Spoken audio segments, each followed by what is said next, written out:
You're watching Real Simple News on Saturday, June 27th. My name is Cale McCullough, and today's top news story, whites only, black people excluded from wearing face masks in an Oregon law, and Joe Biden says he will issue an executive order to make you wear a face mask. First story here from the New York Post says Oregon County issues face mask order that exempts non-white people.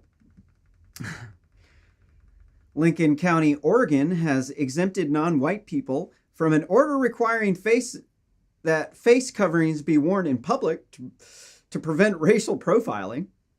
Health officials announced last week residents must wear face coverings in public settings where they may come in within 6 feet of another individual who is not from the same household. But people of color do not have to follow the new rule if they have heightened concern about racial profiling and harassment over wearing the mask. And look, I say this a lot on this show because it's true. You have to decode what the ivory tower liberal just said into English. And when you do it, they sound like horrible people. So this county here in Lincoln, Oregon, I live in Oregon. I haven't been to Lincoln County, but the population's about 3,500 people, and it's less than 1% black. And so what these people, like, you can't really stress it. It's like, first off, you have to know what white feminism is. All right, and so white feminism is a racist version of feminism. It came about because Democrats were the party that owned slaves, started the KKK, and opposed women's suffrage. So after that became incredibly unpopular and they lost really bad, they ended up turning into white feminists. And white feminism is a form of feminism that only focuses on white women issues above that of people of color. It says here in the wiki article that it's above women of color, but that's factually incorrect. So why are they actually wanting the black people to wear these masks? All right. You have to understand that people who are anti-racist oftentimes hold extremely racist views. And so what their views are they think that black people are poor, uneducated, and lazy, and they need a white savior. So they don't think that the black people are going to be smart enough or have enough money or that they won't be too lazy in order to actually cover their face with the mask. And in reality, they're actually really more concerned about black people covering their face in public because they're actually extremely racist. And they think that you're a criminal and they don't want you to wear a face mask because they're extremely racist. I'm telling you, man, when you actually decode what these ivory tower liberals say, it typically sounds to be extremely sleazy. This next article from CBS News says, Biden says he'll use executive powers to force Americans to wear face masks in public. Former Vice President Joe Biden said he would do everything possible to ensure that Americans wear face masks in public if elected president. Biden, the presumptive Democratic nominee, told CBS Pittsburgh station KDKA that wearing a mask in public helps to slow the spread of the coronavirus. I would go back to making sure that everyone had masks, end quote, Biden said. Both he and the interviewer wore masks and stood 8 feet apart. The only thing we do know is that these masks make a gigantic difference. I would insist that everybody in public be wearing that mask, end quote, Biden continued. Quote, I would do everything possible to make it require that people have to wear masks in public. The Center for Disease Control recommends wearing masks in public areas where social distancing is hard to maintain.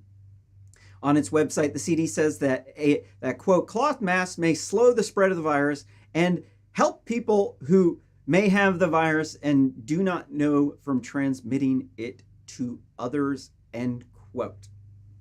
So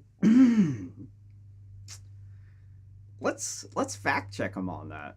Is that actually legit what they're actually saying here? Here's an article from Live Science. It was from 25 days ago, so it's relatively recent. It's entitled, "Do Face Masks Really Reduce Coronavirus Spreads? Experts Have Mixed Answers."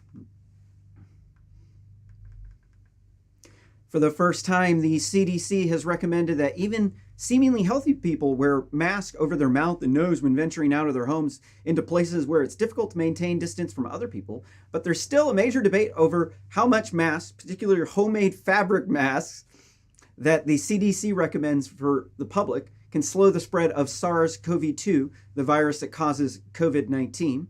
Researchers writing in 2 new papers attempt to tackle the efficacy of masks, one more rigorous than the other, and come to 2 differing conclusions. One study examined the effects of masks on seasonal coronavirus, which cause many cases of the common cold, and found that surgical masks are helpful at reducing how much virus a sick person spreads. On the other looked particularly at SARS-CoV-2 and found no effect of either surgical or fabric masks on reducing the virus spread, but only had 4 participants and used a crude measure of viral spread. The bottom line, experts say, is that masks may help keep people with COVID-19 from unknowingly passing along the virus, but the evidence of the efficacy of the surgical or homemade mask is limited. Masks aren't the most important protection against coronavirus.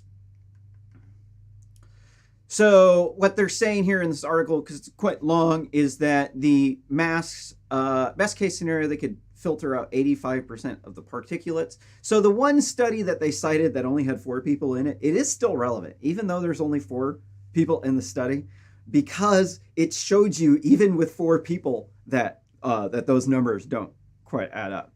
At first I was like, oh, all right, well, they only had 4 people, right? So that study's probably bunk, right? No. That one study proved that the other study was bunk.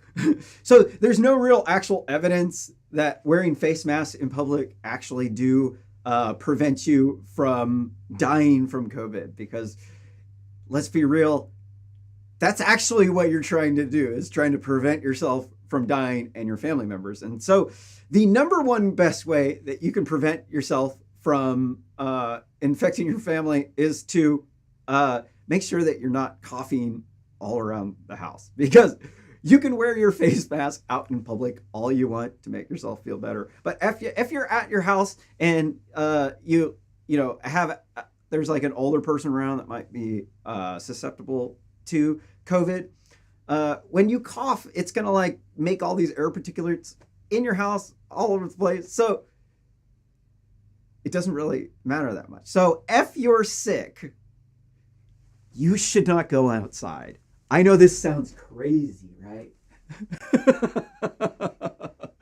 If you're sick, don't go outside, okay? If you know that you're sick, you are definitely going to possibly kill somebody if you go out and then you go spread SARS-CoV-2. So the entire point of this mask thing is incredibly silly, okay? If you actually have COVID, because I was one of the first people in my town to get COVID, what you need to do is you need to quarantine yourself, and you need to make sure that when you're coughing at your house that you're not spreading COVID all over your house, and you need to close the lid on the toilet, because actually the toilet, when you flush it, actually spreads COVID around your house. So the mask thing, it definitely seems as though this is more of a political thing. And just because the CDC says it does not mean that it's actually true, because the CDC is overrun by political hacks. They are not trustworthy one bit at all. I'm an engineer. I learned that these lefties in the STEM industry are bad apples because I started making Meninist jokes on Facebook, and then I started getting attacked by all these people online because they didn't know what Menonism was and that it was a joke. And I can't even like work in this engineering industry because the people are just so intolerant. They are like 86% of scientists are Democrats, which is crazy. And it's because the universities have been brainwashed. It's because back in the 60s, they did this thing where they allowed politics on campus. They thought they were helping everybody out. And in reality, what they ended up doing was causing a mass amount of brainwashing. Now when you go to a university, part of your tuition money actually goes to paying towards this radicalization of the universities in the form of these student governments. And I used to work for student government. I was like a chairman of what do you call that? The budget thing. Yeah, sorry. I actually was. For like a year. And from what I found of this is like a lot of these people who are volunteers here, it's like they don't have anything really good to do in like their free time. So they end up wasting their time doing these student government things, and then they end up radicalizing everybody, and then they go work for the CDC. And now the corruption is so pervasive that you can't tell who to trust anymore because it's all been politicized. This next article from Newsweek says 92% of Black Americans support Biden over Trump, poll says. And so you have to be, when they tell you it's a poll and they don't tell you who actually made the poll, this should be the first red flag here. This article, the Newsweek article says former vice president and presumptive Democratic nominee Joe Biden has the overwhelming lead in the 2020 presidential campaign among Black Americans, according to a new poll. The Washington Post LPSOS poll found that 92% of Black registered voters support Biden over President Donald Trump. So what's wrong with this picture?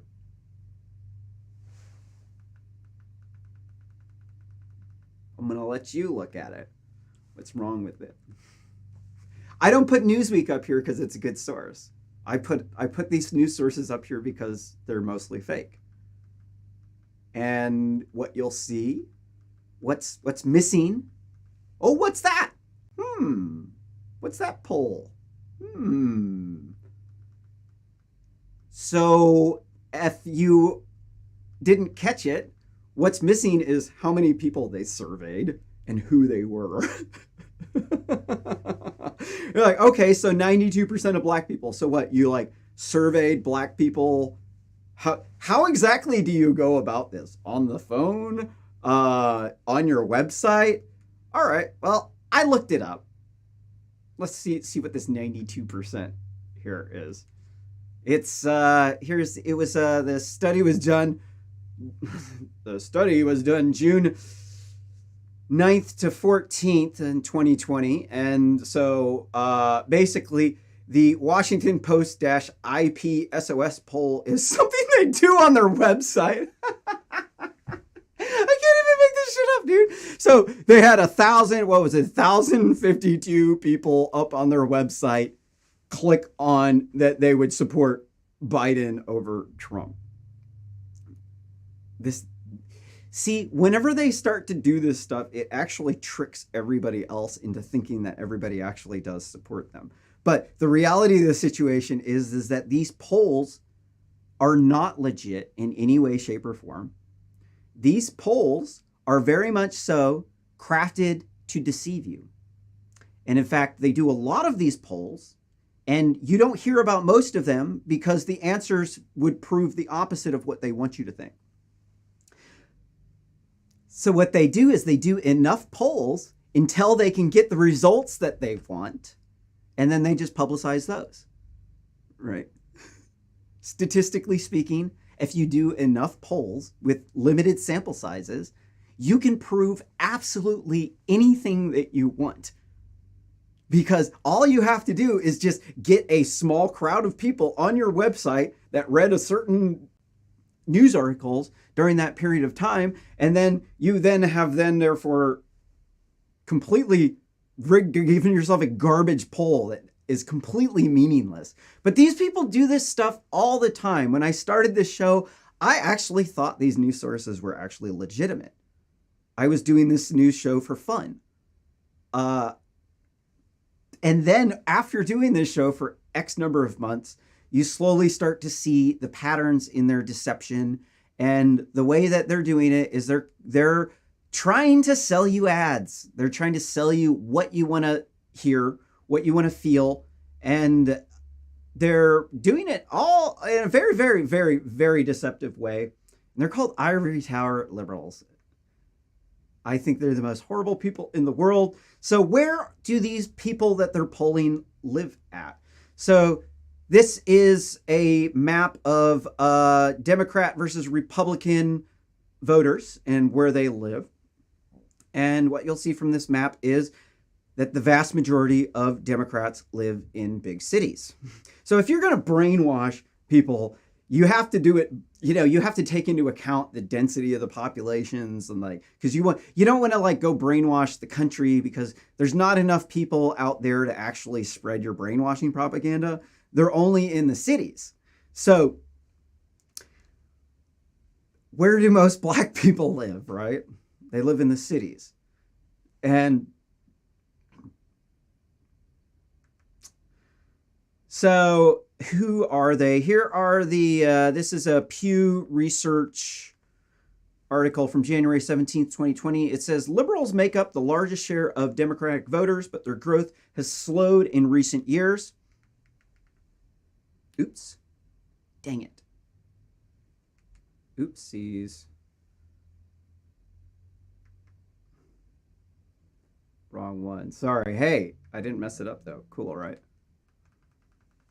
This is an air mouse, by the way. So this is a chart that shows you the liberal versus moderate versus conservative makeup.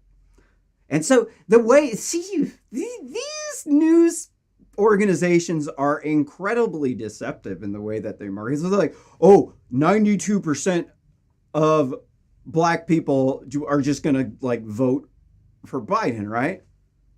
If you look at this chart over here, you're going to see that's just dependent on how they felt that week. Here's the moderate. So the more than half of Black people are conservative, or they say that they're moderate, but the reality of the situation is that by most definitions, they would be considered conservative. So President Obama got 95% of the Black vote. And so Joe Biden was President Obama's VP. So we would assume that we'd actually have somewhat near the same voting tendency because you've already voted for the guy once. And most people think that they did a good job on the left. So this is really, really, really going to be dependent on what week you're talking about, because this particular period of time, BLM has been being batshit crazy lunatics, looting, rioting. They got everybody so pissed off on the internet about all this. It's called atrocity propaganda. So I've been learning all kinds of stuff about how to brainwash people with propaganda, trying to track down the Chinese Communist Party and what they've been doing. And what they do is they show you what is called atrocity propaganda in order to create a run or attack boogeyman. And the atrocity propaganda is, for instance, in war, they would show you pictures of the enemy had killed some people or tortured someone. In the case of Black Lives Matter, atrocity propaganda is incidences that happen with the police, which are a complete load of horse shit because look, we got 310 million people. There are so many people out there that statistically speaking, you're going to have X number of gun deaths, X number of accidental chokings, X number of car accidents per day. It's they're actually relatively high when you start looking at the statistical probability of these things happening, because I mean, just think about how many gun deaths there are, just accidental gun deaths that people like kill their family members or themselves. This stuff happens.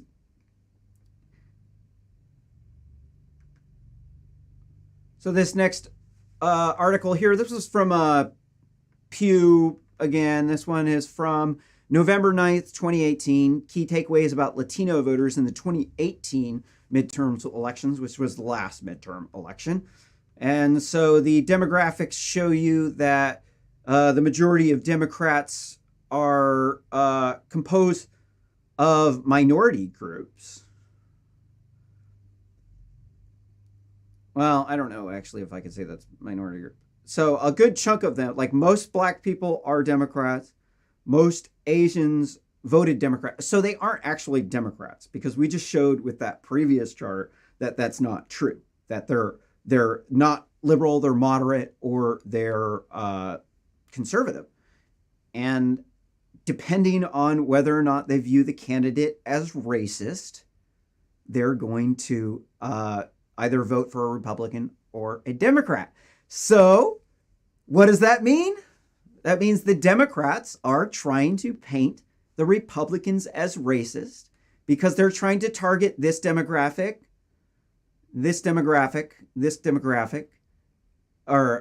and the white feminist, these are the white feminist demographic.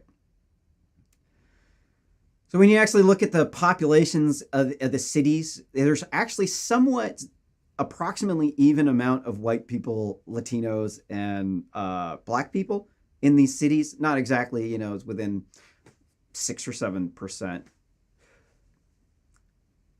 But the reason why they're like this is because Democrats owned slaves, started the KKK, they opposed women's suffrage, and then they had to make up for this because they could not win the elections without the minority votes, without these people.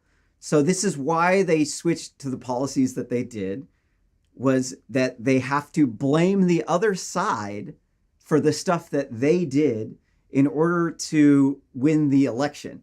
I figured this out studying the Chinese Communist Party, actually, because that's what they do. And once you start seeing how the Chinese Communist Party works, then you're going to start seeing how the Democrats work, which is really, really, really scary, because the Chinese Communist Party is literally hitting us with cyber warfare campaigns. My account even got hacked. I got hacked by China, and I got hacked by Yemen, and my password was 12-digit randomly generated password. And I'm an engineer, and I don't just slop out my password. So, like I was saying earlier, the percents of people in this big cities, when you take all the big cities in the country and you average them out, there's about, not exactly equal. It's not like 32, 33. It's more like upper 20s and then mid 30s, and then I think it's like 40% white guys. But it's not like the general population. There's somewhat even, about as even as you're going to find in a population of this size. And what you're going to see is that the black people's grades are embarrassingly low. I love black people. I'm an engineer. I like working with Africans and Indians, Asian, all these people. I think they're really cool. And I used to work as a minority outreach ambassador for my engineering school, Portland State University in Oregon.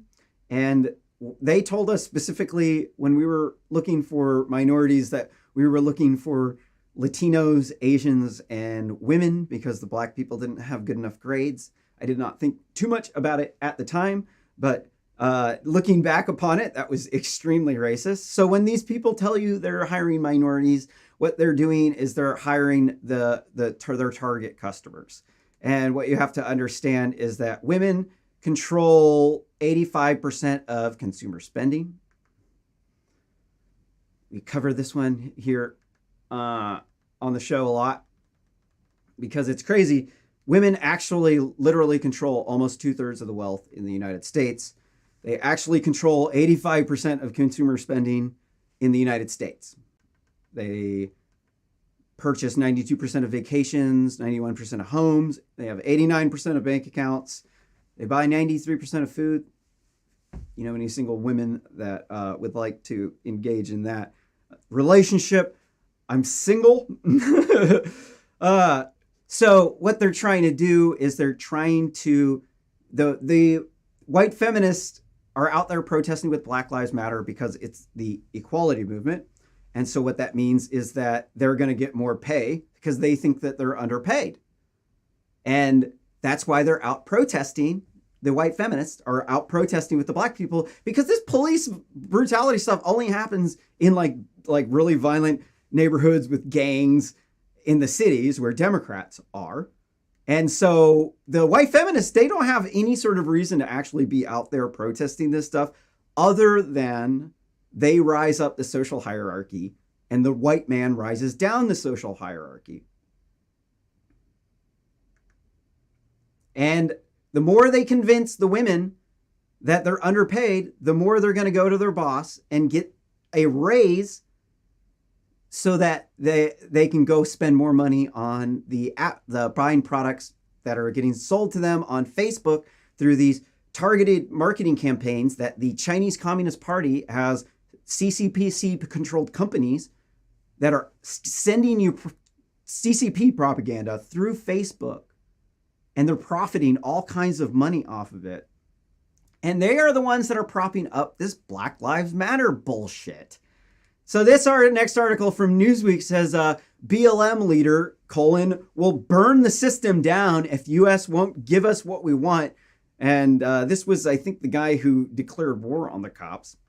The article says, a leader of Black Lives Matter New York chapter on Wednesday said the movement was prepared to burn down this system if the U.S. does not work with participants to enact real change. You see, this is the thing.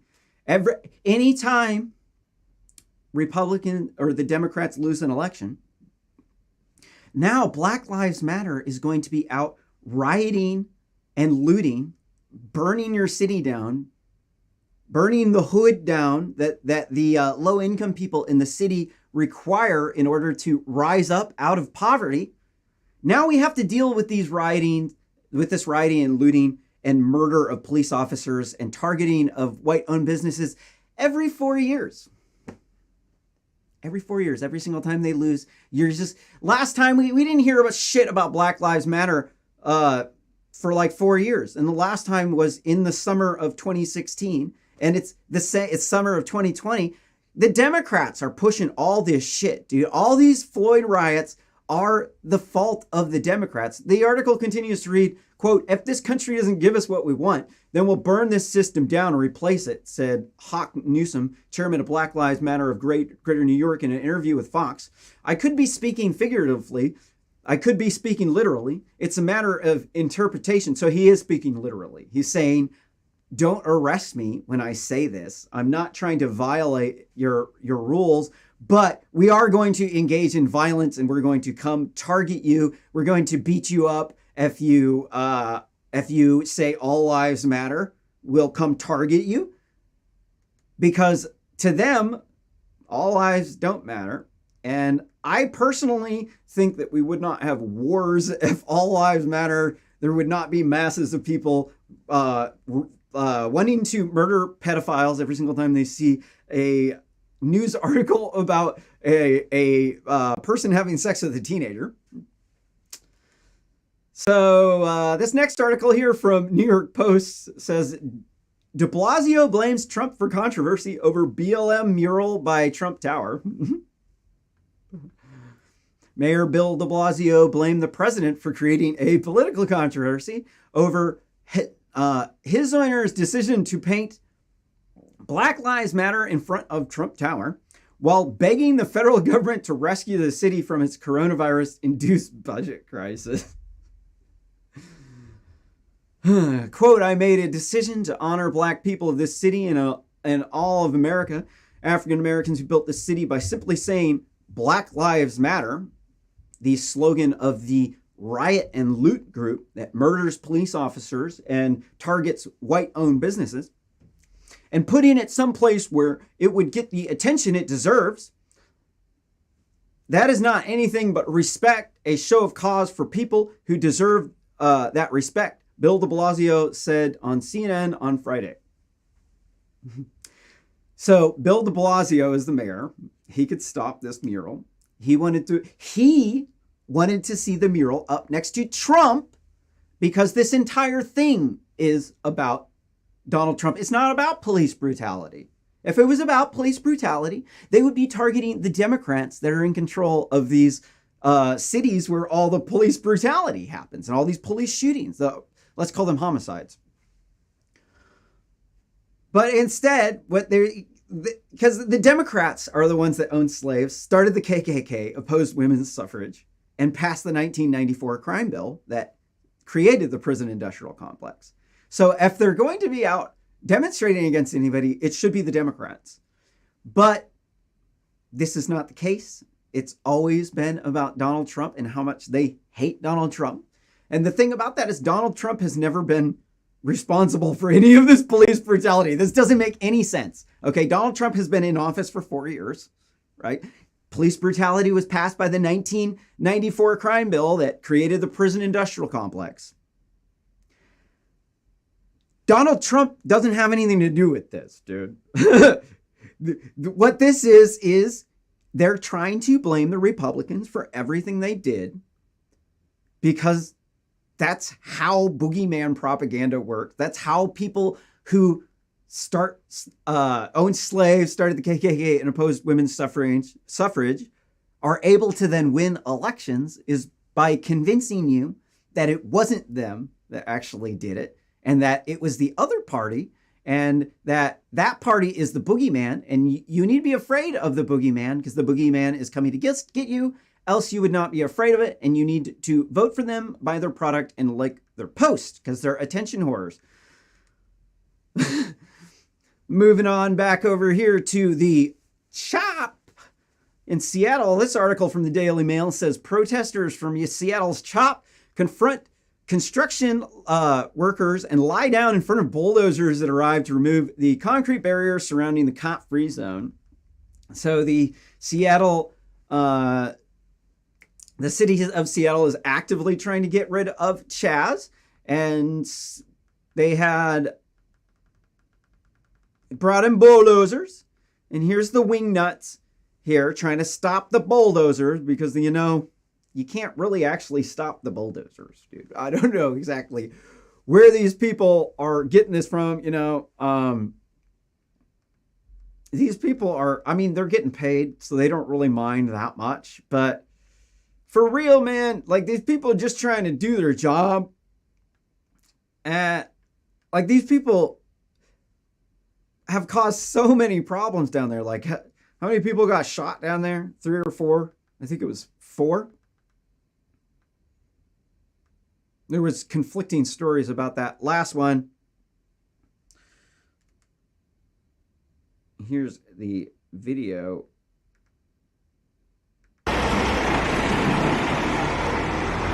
Moving in the equipment here.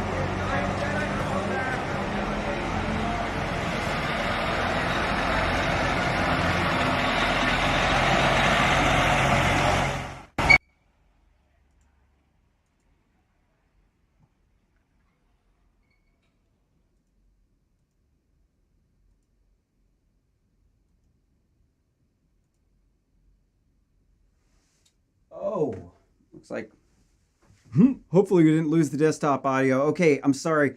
The audio is kind of messed up over there. We're gonna go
All right, well, we lost the audio on the desktop. I don't know. Something's going wrong with my audio. But I figured out how I can continue the show. Here, this next article from the Daily Mail. 6 protesters are arrested in clashes with riot cops in Richmond. Richmond's Robert E. Lee statue. While Seattle demonstrators vandalize another precinct and violence erupted in Portland in another night of unrest. Here, violent protests and civil unrest continued to sweep the U.S., with police clashing with demonstrators in Virginia after riots broke out in Portland and Seattle during another night of chaos. 6 people were arrested in Richmond on Friday after protesters faced off with cops, pelting them with paintballs and other hard objects, police said. Who is them? They didn't disambiguate their noun. Chaos broke out near the Robert E. Lee statue, where a crowd of 75 to 100 people had gathered and remained at 10 o'clock despite ground closing at sunset. Richmond police declared an unlawful assembly minutes after the protesters began to fire paintballs at officers, leaving 4 cops and 1 trooper injured. One officer required hospital treatment after he was struck in the back of the helmet with a hard object, authorities said.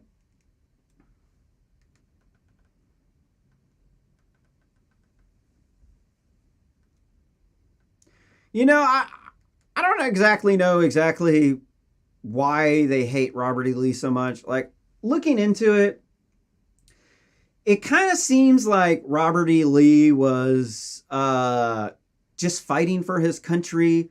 It's like, when you have a war and somebody comes and invades you, at that point in time, it's not 100% about whether or not you believe everything that your government stands for. Your country has been invaded at that point in time, and at that point in time, it becomes a matter of life and death that you fight for your country. It seems like Robert E. Lee didn't support slavery. He thought it was just a sign of the times. It doesn't seem like the Civil War was 100% about slavery. It seems like it was actually 2 economic systems that were at war with each other. Yeah, that's still kind of it about being about slavery and the system of, well, let's call it chattel slavery by its real name. It is called chattel slavery. That's, if you look it up on Wikipedia, you'll find that is the word that all the scientists use. And that system was basically that it was on its deathbed and they fought. They weren't going out with the fight. They thought they could win, and that was the Civil War. They said it was about slavery. Not really exactly like that. That's like saying the world that the Holocaust was about white supremacy. That's no, it's not actually true. This next article here from the New York Post says black cop charged in George Floyd's death joined the force to stop discrimination. The black officer. The technical word, if you're half black and half white, is mulatto. And then there's some bad information going around that is a racist term. It's not a racist term. The reason why they said that is because in Portuguese, mole means mule, and it's spelled the same as mulatto. But mulatto is not spelled that way. It's spelled differently. So it's not really that. It's like saying that the name John means toilet. That would be kind of crazy. So this mulatto gentleman, he was one of the officers that was behind the car when George Floyd had a heart attack. He wasn't murdered by the police. This is completely bad information. George Floyd had a lethal dose of meth and a lethal dose of fentanyl in his system. Right away, you can't say that it's a murder just because of that. But George Floyd actually died in the ambulance. He had a heart attack in the ambulance. Everybody thought Floyd was dead on the ground, but this totally wasn't true. Floyd was actually alive. His heart was beating. And we can verify this because in the ambulance, the EMT called in and said, the patient's going into cardiac arrest. So this article says the black officer charged in the death of George Floyd had joined the force to protect young black men from police abuse, arguing more cops like himself could change the Minneapolis force. Minneapolis has one of the lowest rates of police homicides in the entire country. Now, J. Alexander Koenig is being denounced by members of his own family. Koenig's mission to change the reputation of the department was rooted in seeing friends, even a sister, Taylor Koenig, treated badly by law enforcement officials, the New York Times reported. Still, Koenig defended authorities, included the sheriff's deputies who arrested his siblings, telling his friend and relative that the best way to fix the department from within, not by public demonstrations. I'm going to push back on that. We need to get public demonstrations about the bad attitude of the hood Democrats. Hood Democrats are low-income, big-city Democrats. Like most of the black people, most of the, like two-thirds of the Latinos, and I don't know about two-thirds of the Latinos, but most of the black people, everybody up in the city, low-income, they live up in the hood. They call hood Democrats because Democrats started the KKK and they wore hoods. And they have a really bad attitude. They have a high drug rate of use. They have a high crime rate. They have low GPAs. And they've become a permanent underclass in these cities. That's why they're voting for the Democrats, is because they don't want to be a permanent underclass. And they think that the Democrats are going to help them. But the reality of the situation is the people who have all these fancy jobs in these big cities, too, are also Democrats because the city is controlled by Democrats. So the reason why you're a permanent underclass is because of ivory tower liberals and white feminists. It is not because of Republicans. In fact, the Republicans are against almost everything that the Democrats are doing. This next article from Fox News says, BET founder Robert Johnson says Dems taking black voters for granted, calls BLM to form a party. This is what the guy looks like. I like guys like that. BET founder Robert Johnson says the Democratic Party has taken black voters in America for granted, and he urges the accented Black Lives Matter movement to form a third party to fight for their interests. In a wide-ranging interview with Fox News that touched on 2020 politics, civil unrest, and more, Johnson delivered an unvarnished assessment of the current relationship between black voters and the Democratic Party. And he had a choice word for the party's presumptive presidential nominee, Joe Biden, who recently told a radio host, "You ain't black," if you don't support him, citing the incident and made the case for a new party. Vice President Biden said to an African-American, this is a quote. Vice President Biden said to an African-American, a black man on his host on his show, even if you think about voting for Donald Trump, you're not black, and quote, Johnson told Fox News, quote, to have that mindset, you must have the attitude that we black Americans, we own you. We can take you for granted. That to me shows you that black Americans are an appendage of a party. I'm definitely going to have to agree with that. Why are they pandering to minorities in the first place? Right? Why are they pandering to minorities? They're pandering to minorities because they started the KKK and opposed women's suffrage. So in order to actually get people to vote for them, they had to pander to the minorities. So the white feminists, they ain't on your side.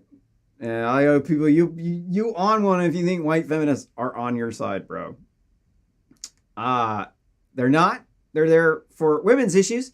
This next article here from Sanford Advocate says Trump administration to impose new restrictions on Chinese state propaganda outlets. And If you're unaware of what's been going on during the George Floyd protests, the Chinese Communist Party used their propaganda network on Facebook in order to distribute what is called boogeyman propaganda.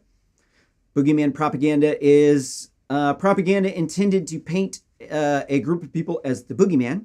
And when you see the boogeyman, you have to either run from the boogeyman or attack the boogeyman. And so what they do is they do this through the generation of what is called clickbait, rage bait, fembait, and race bait. This kind of propaganda is intended to scare you in order to get you to subscribe to the news articles, to purchase the product that makes you safer from the boogeyman. And what this does is it creates what is called an attack boogeyman, which means that the perception that you have is that you are outnumbered, that there is a many to few relationship, and that you might lose the conflict. So what you must do is you must run from the boogeyman. And so what this does is it causes people to join into echo chambers. And then when you join into echo chambers, on Facebook, they have these little they got a love, a care, an angry, a sad face on it. And so what they're doing is Facebook is brainwashing you by making you happy, sad, angry, in order to isolate you, make you lonely and depressed, so that your friend group is now on Facebook, so that they can maximize the amount of ads that the amount of money that they make from you watching ads, which is incredibly slimy and deceptive. So this article says, the Trump administration on Monday designated 4 Chinese outlets as foreign missions and imposed regulations to their operations in the United States.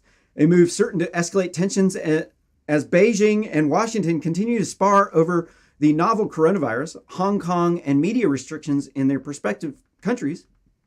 The decision means the China Central Television, China News Service, and People's Daily and the Global Times will have to register their employees in the United States and properties they lease or own there within the State Department. Quote, while the Chinese Communist Party have always controlled state news agencies, its control has tightened, said David Stilwell, the agency secretary of State of East Asia and Pacific Affairs. You can't just allow this stuff. The U.S. officials said the media outlets would not face new restrictions on what they could publish, but that they were essentially a mouthpiece of the PRC, or People's Republic of China. I'm going to have to say the PRC is a little bit better than the CCP. So they're not actually communist. So if you look at the structure of Nazism, Nazism is ethno-nationalism, where they're trying to be the top dog on the pile. So like China's trying to be the world's number one superpower. And within Nazism, you have different hierarchical levels within the structure. And so in communism, everybody's supposed to have like the same. They're supposed to share, right? And there's not supposed to be a dictator. There's just supposed to be a government that just maintains this stuff. The people are supposed to be in control, hence the word communism. Like the community is in control, right? So this is nearly impossible to actually do in practice, because like when people start running out of money, they start hurting each other and robbing each other. And the Chinese Communist Party fell into at least fascism, but you can say it's Nazism. Now, the difference in between Nazism and fascism is going to be the government ownership of property. Communism, the private citizen is not allowed to own property. And in China, you are allowed to own property. So they are not communist because they have different hierarchical levels. You have the Hong Kong people have the same privileges as the Westerners, so they would be elevated to the near the top. The top is the Chinese Communist Party, CCP officials. And then you have a lot of different grades of incredibly poor people. And then you have down at the bottom, you have your Uyghur Muslims who are in concentration. There's millions of them in concentration camps.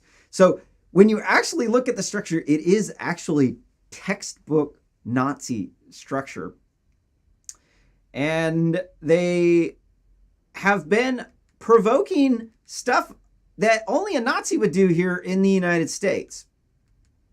This next article from the Daily Mail says China's top medical expert expects the number of coronavirus patients in Beijing to drop to 0. Oh, really? Oh, really? That's actually kind of interesting. You're actually going to get it down to 0 now. A lead medical expert in China has predicted the number of COVID-19 patients in Beijing to fall to 0 as early as mid-July.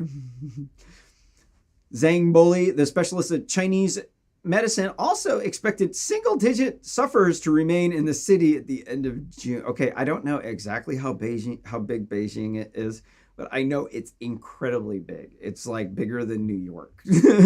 New York is huge. So to say that you have 0 cases of COVID is that's ludicrous. There's no truth in that at all. These people are big-time liars.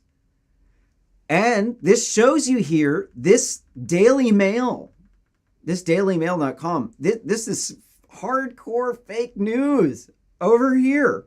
Daily Mail is horrible.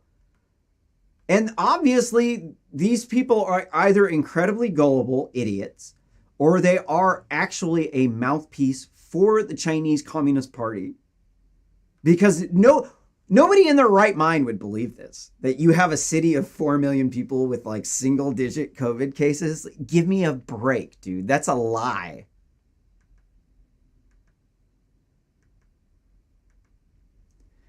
This next article from Newsweek says COVID-19 spikes derail reopening plans across a third of the U.S. economy.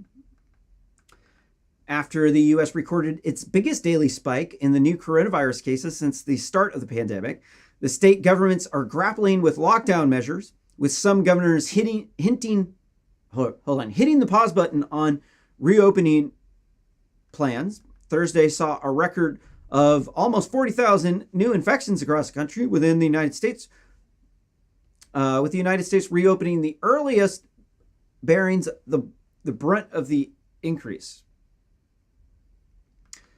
While some states are pushing ahead with the reopening following the shutdown, Texas, Florida, California, Arizona, and North Carolina have announced tighter measures to mitigate the spread of the disease. The combined GDP of these states putting on the brakes, easing the restrictions that have been aimed to boost the flagging economy is around $7.2 trillion. Whew. This comprises about 33% of GDP, which in 2019 was $21.73 trillion, according to the figures of the Bureau of Economic Analysis at the U.S. Department of Commerce. To lead up to free hospital beds, the governor of the Lone Star State, Greg Abbott, suspended elective surgeries in its biggest counties and said both small and larger communities have been hit hard by these spikes of the cases. And why are we having so many coronavirus cases? It's because of these batshit crazy lunatic jerk BLM protesters and white feminists. It's because they went out and they had a massive protest. This is nothing like any of the Trump rallies, dude. This wasn't like the Trump rallies at all. The Trump rallies were in one city at a time. When they move from one city to another city, the Trump staff, whoever is going with them, is able to test themselves to see whether or not they have COVID. Democracy, we're going to die without democracy, so we kind of have to have democracy. And we can't really just like get away without having democracy here.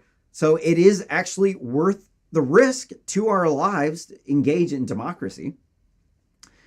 But these people went out in order to boost Democratic votes and to get more money for white feminists, because it's the equality movement and they're not there for Black lives.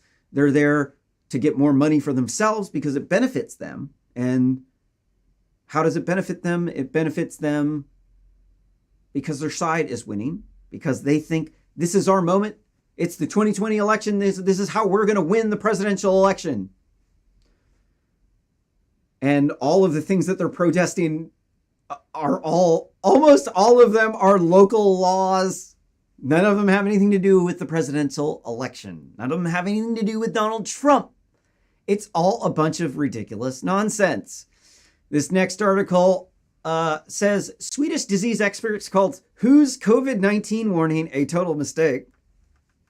This World Health Organization is so bad, right? So imagine if there was an apex corporation out there that controlled every single corporation. That was like the authority on corporations. That would be the evil XYZ Corp that we have to take out. That's a threat to our democracy. Is there any sort of World Health Authority or World Authority on universities? No, there's not a World Authority on universities. Is there a World Authority on journalism?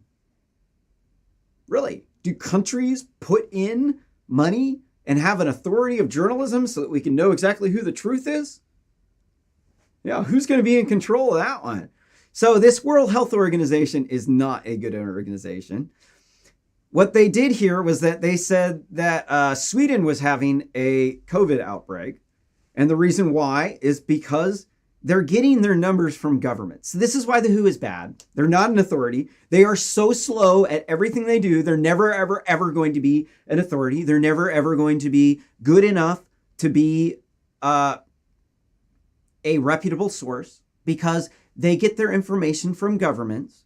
They get their information from China because the biggest pot of money that was going to them was $400 million a year from America.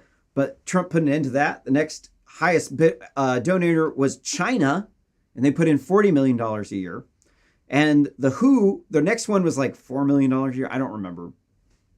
But the WHO, they have to get, they're really slow because they have to get their information from these governments, and then they have to do their own body, their own thing. So it's two, not just one bureaucracy. It's one bureaucracy plus one bureaucracy, extra bureaucracy for each country that is donating. So it's going to be incredibly slow. It's going to be biased. It's going to be, if it's coming from China, it's going to be CCC propaganda. So that's what we're paying. That's what we've been paying money to the World Health Organization to put out Chinese Communist Party propaganda. That's crazy. That's absolutely crazy. $400 million a year. And what is the WHO famous for? The WHO is famous for fake marijuana research articles that said that marijuana is a gateway drug. That's what they're famous for. That's why they paid them so much money, is because they were using them as a propaganda mouthpiece for the war on drugs. Ever since the get-go, this WHO organization has been bad. But hey, show's not over, but we're gonna take a real quick intermission. And then I'm going to come back and read some more news articles here for you.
Sorry.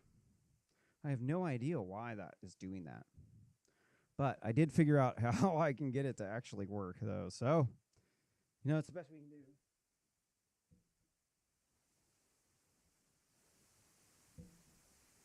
do. Yeah, this article here from Newsweek says Texas' largest hospital reaches 100% ICU capacity.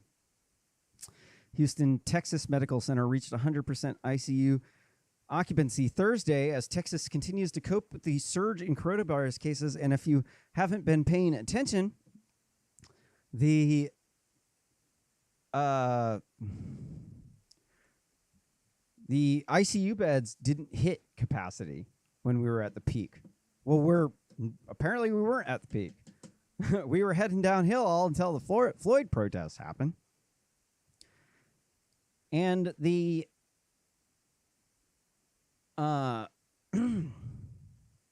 now we actually hit 100%, over 100% capacity. Now they're actually going to have to go and they took down all the military pandemic hospitals because they didn't use them.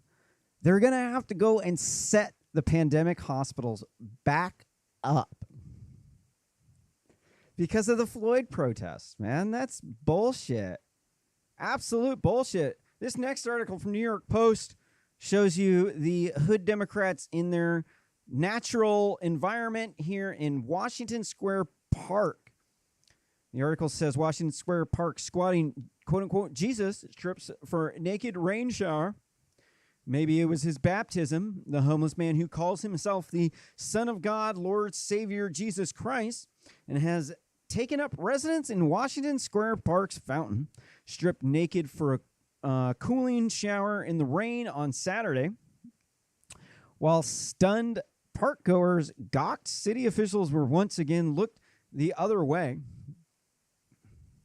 This is just another day in the hood, having some crazy naked dude running around. On another episode of Real Simple News, we showed one of these crazy hood Democrats getting beat up because he was running around beating people. He was hitting people, and then he got beat up.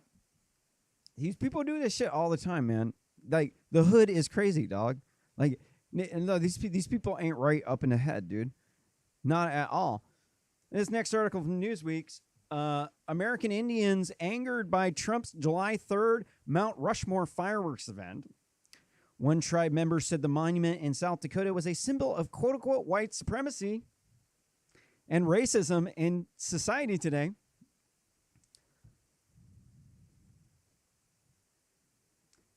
Yo, brah.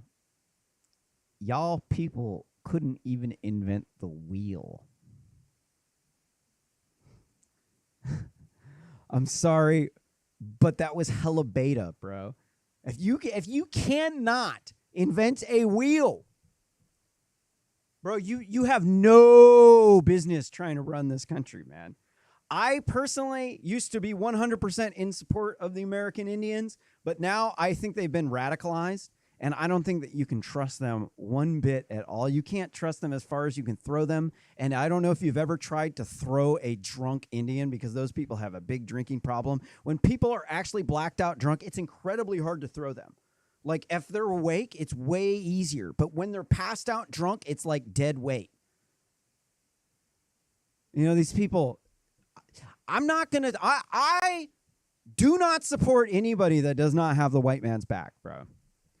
If you really, really want to continue, if you want it to get bad, keep targeting us, keep causing problems for us, and what you're going to end up with is you're going to get targeted because there's way more white people. It's a democracy. In fact, did Amerindians invent democracy? No. Why? Because they used to like take slaves and commit genocide with their own people. Yeah, they're fucking hypocrites, dude. They're absolute fucking hypocrites. They get a check, a handout from the government, spend most of it on booze, got sky high murder rate, dude. And they're, oh, yeah, it's a white man's fault. White man's fault. I'm like, dude.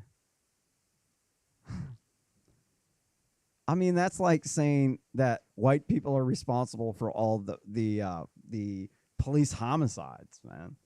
Like, nah, man. The fact of the matter is there's a 5x increase in violent crime in the black community. That's the fact. The fact is there's a sky-high murder rate in the Native America. I am native to America. No, American Indians came from Asia. They're not native to this side. They walked across a land bridge. It doesn't matter if they walked across a land bridge because they didn't have no wheel or no boats. Or if they sailed across the land bridge. Neither of us are indigenous to America. Neither of us. We both came from a different continent, dude. That's the textbook definition of not indigenous. None of us are indigenous. There's no indigenous Americans. They don't exist because humans evolved in Africa, right?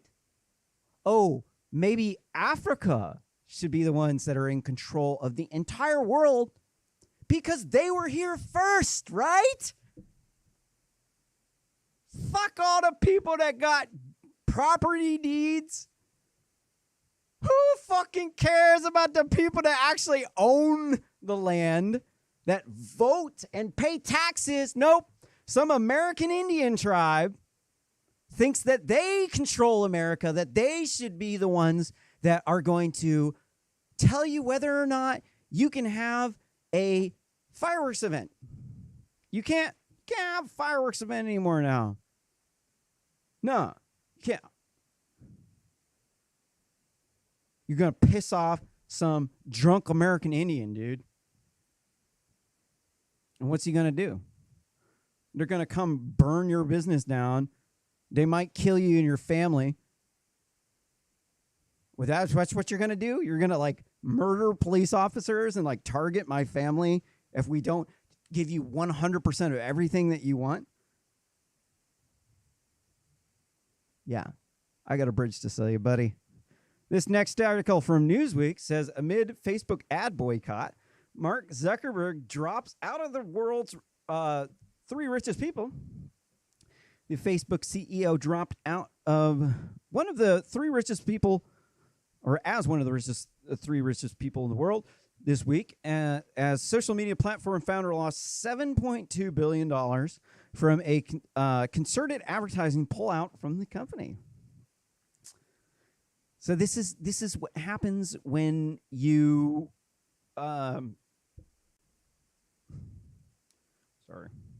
I think the reason why the audio went out earlier was because of this. I clicked on the open full article. It caused the desktop audio to go down. So what was this? So it was the Stop Hate for Profit campaign, and they got about 100 brands to join on the campaign, which protests Facebook's repeated failure to meaningfully address the vast proliferation of hate on its platforms.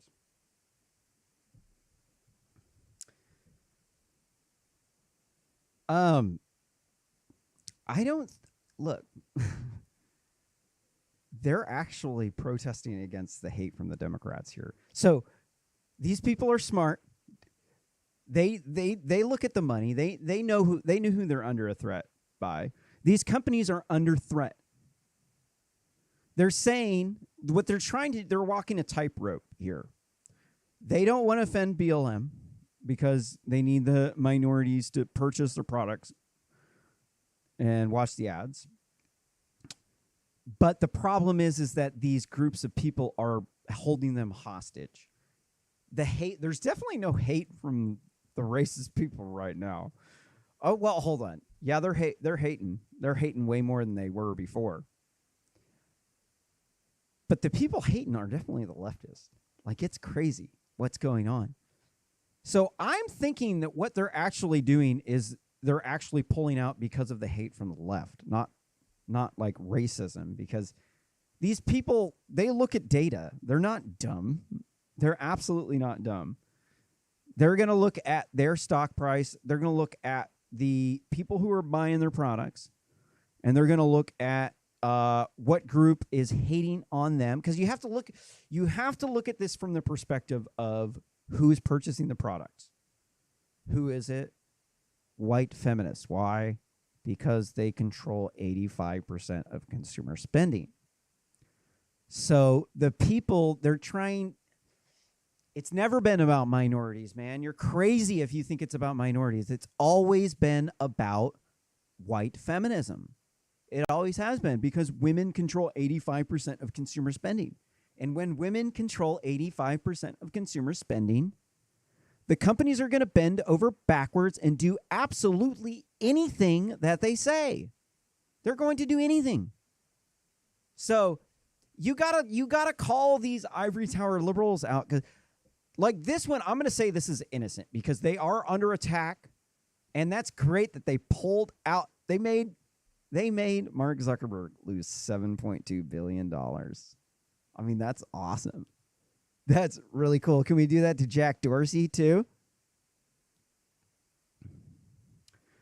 But you gotta understand that these businesses, they're only giving lip service to Black Lives Matter because they have become a terrorist organization. They do engage in terrorism. It's not just Antifa. Donald Trump doesn't want to label BLM a terrorist group simply for one reason. He wants black people to vote for them. He wants people to convert to the other side. The reality of the situation is that BLM and Antifa both engaged in domestic terrorism. Definitely, it's not. The Antifa aren't doing it because of fascists. The Antifa are doing it because they're BLM. BLM and Antifa are also the same thing. Now, they're not 100% overlapping Venn diagrams, but they are majority overlapping Venn diagrams.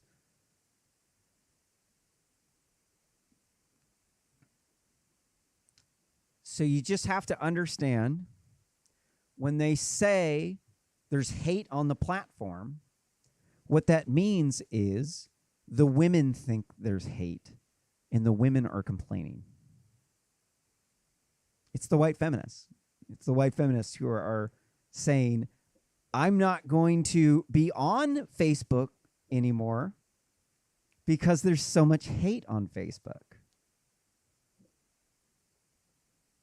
They're self-defeating. The entire thing here is self-defeating. This next article from the Daily Mail says, Mississippi lawmakers take first step to remove the Confederate battle emblem from the state flag.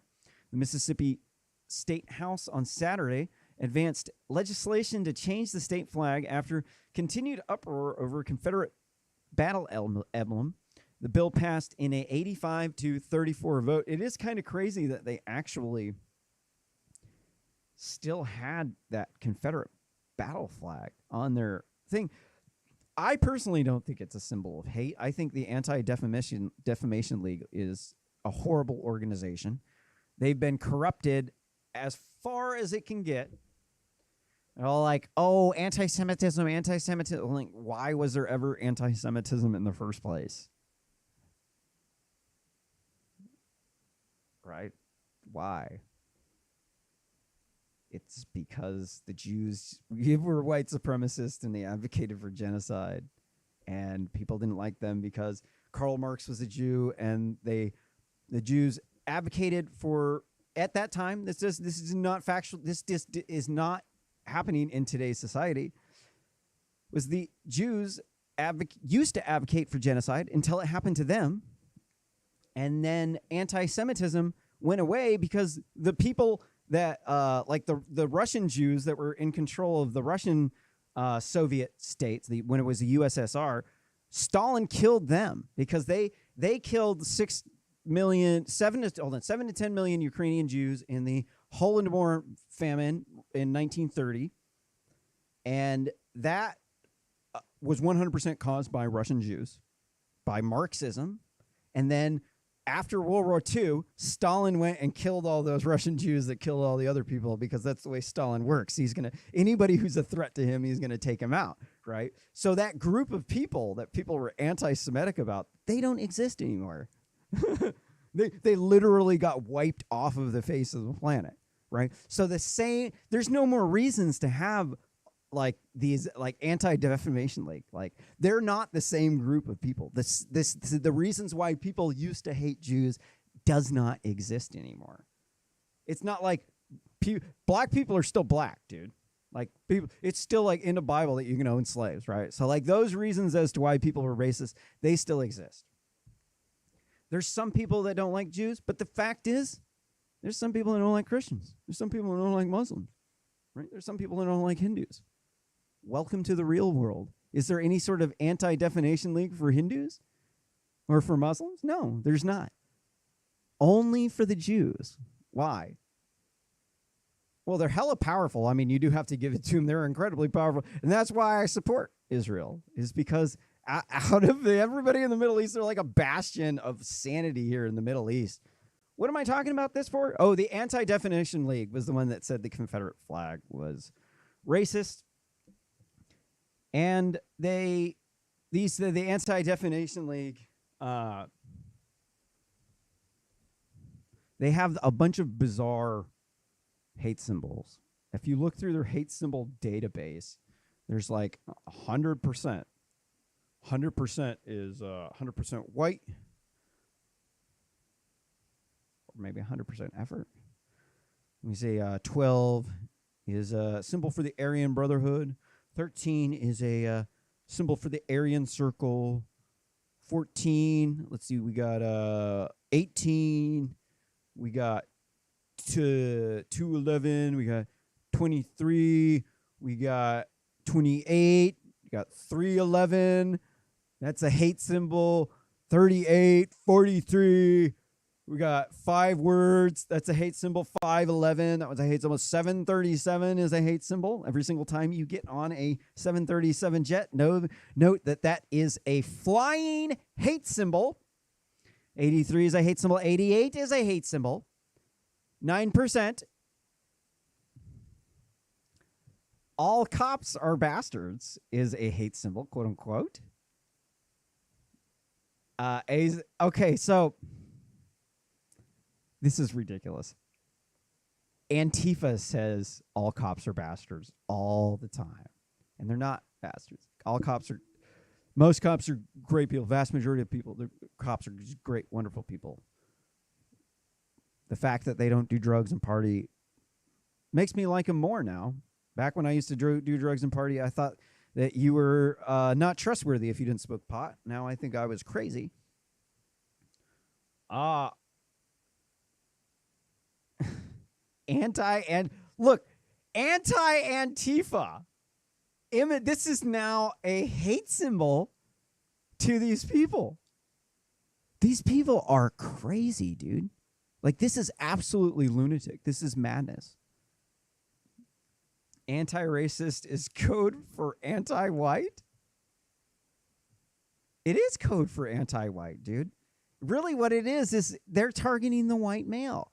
Anti-racism is propaganda. That anti-racism was invented by communists in Korea, the Korean War, in order to get them to hate us because we were the racist boogeyman, right? That's what they did, was they made us into the white nationalist boogeyman. That's how they got their people to fight us. They had to say the racist Americans are coming in. They say it was white supremacy that caused World War II and the Holocaust. That's what they've been saying this shit forever, dude. Because they're trying to paint us as the enemy, when in reality it is them that is the enemy. So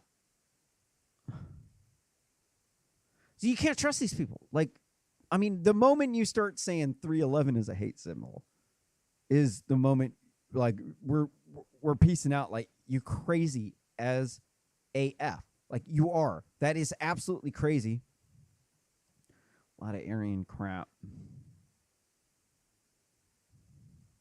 Here's what they say with the Confederate flag. Confederate flag is one of the most common white supremacist symbols, although still used by non-extremists, especially in the South, as a symbol of Southern heritage or history.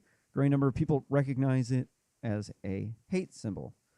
And once they say it's a hate symbol, now they can then put it up in Wikipedia. They can say, look, it's on page 1 here, the ADL's hate symbol database. And that's how they brainwash you on Wikipedia, is by putting in a bunch of references in the articles that you're never going to read. They don't show you why they referenced it. They just show you a reference, and they say, yep, it's a hate symbol. Now they're racist now. Why? ADL said so, and the Southern Poverty Law Center.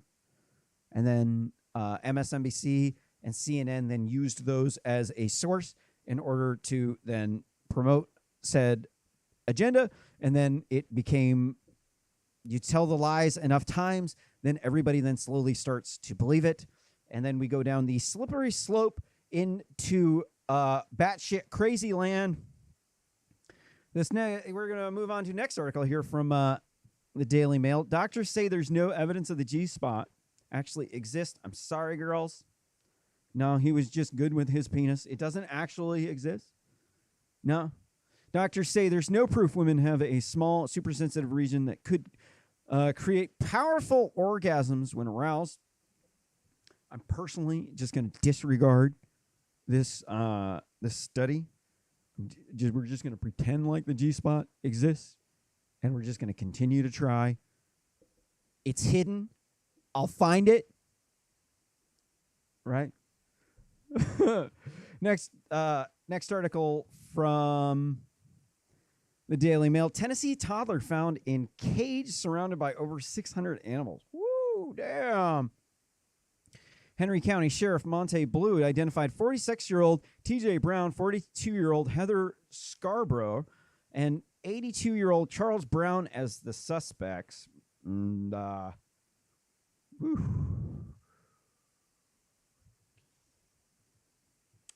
yeah, 3 people have been detained after a toddler was found in cage surrounded by more than 600 animals, 100 cannabis plants, and more than a dozen guns. Henry County Sheriff Monte Blue identified 46-year-old TJ Brown, 42-year-old. Oh, yeah, I just went over that. Sorry. All 3 suspects have been charged with aggravated child abuse, aggravated animal cruelty, possession of a firearm, and commission of a felony, manufacturing of marijuana, possession of drug paraphernalia, and cruelty to animals. Brown was also charged with possession of a firearm. News Channel 5 reports. So what were the animals that they had? Here was the cage.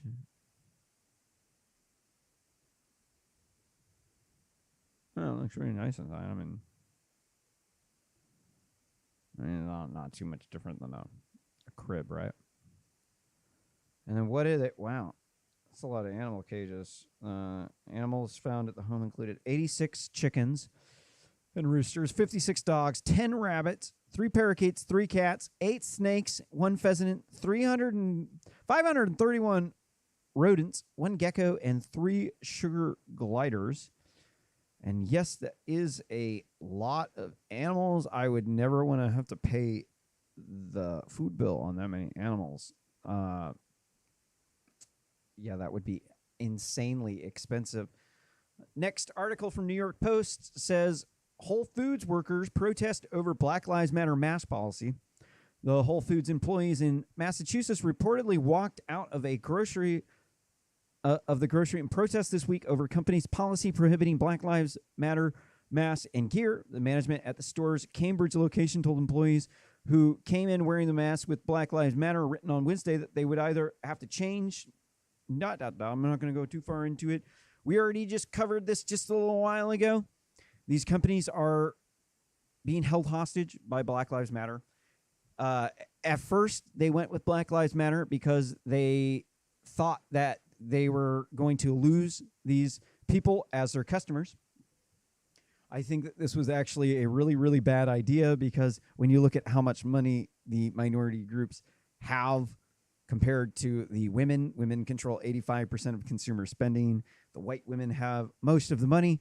So their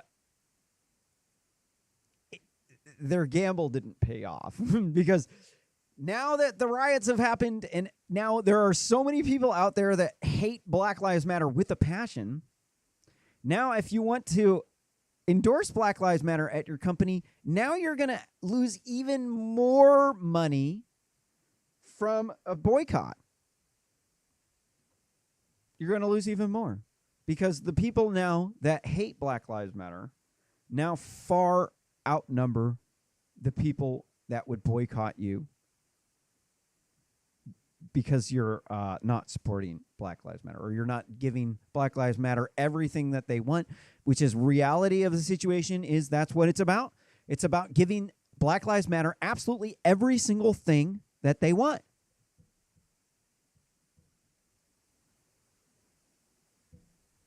It's always been about that. Sorry. Turn up my mic just a little bit. It's never been about anything else. It's always been about them getting everything that they want. And if you don't comply, they're going to come after you.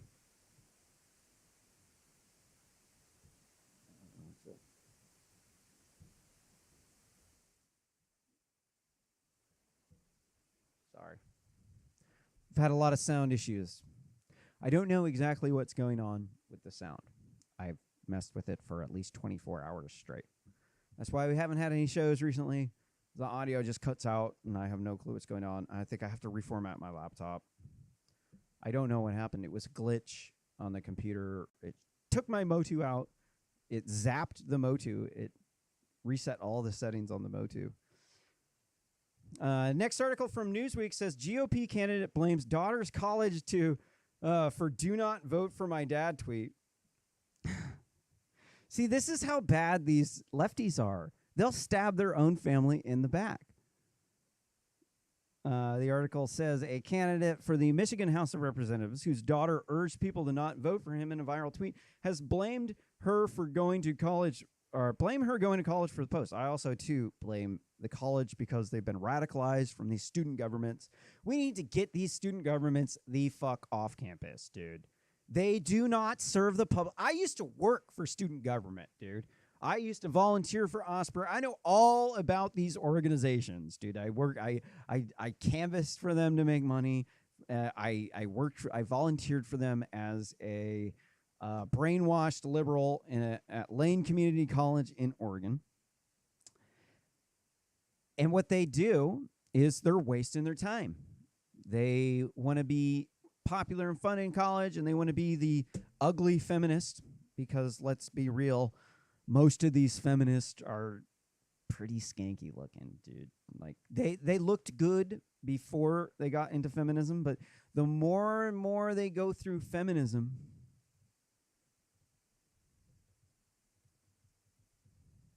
the least and least attractive they become. You can see there's a bunch of these on the internet. Now, here's some before and after pictures of feminists, and you can see once you stop caring, you will start gaining weight, and you will slowly become ugly. You'll look like this girl. What the hell were you thinking, girl? Like, for real. You used to see so pretty.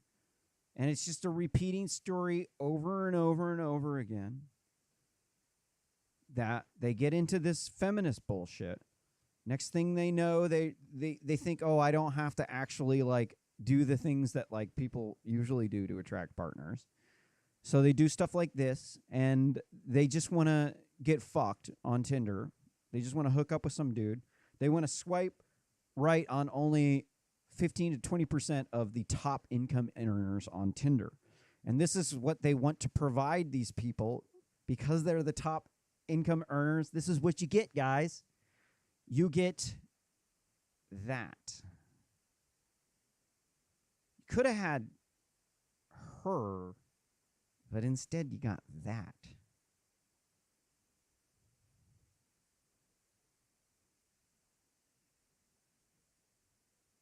I don't know, man. I used to think that feminist chicks were attractive, but you know, you start doing the before and after, dude. It's almost like Faces of Meth, you know, but not quite as skanky, but pretty bad, man. It's like they gain 20 pounds.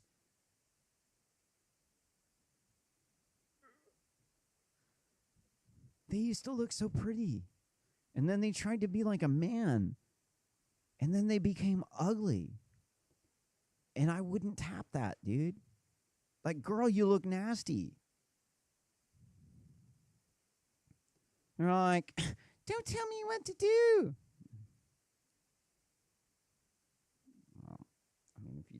do what I tell you to, you're not going to get any dick.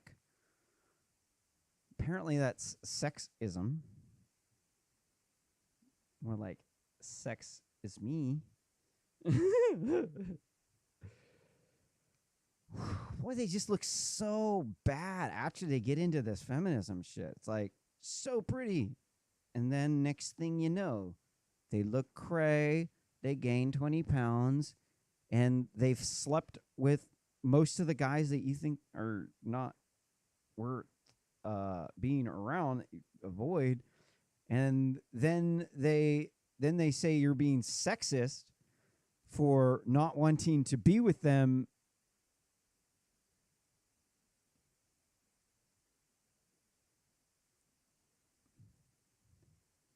She was hot. What is that?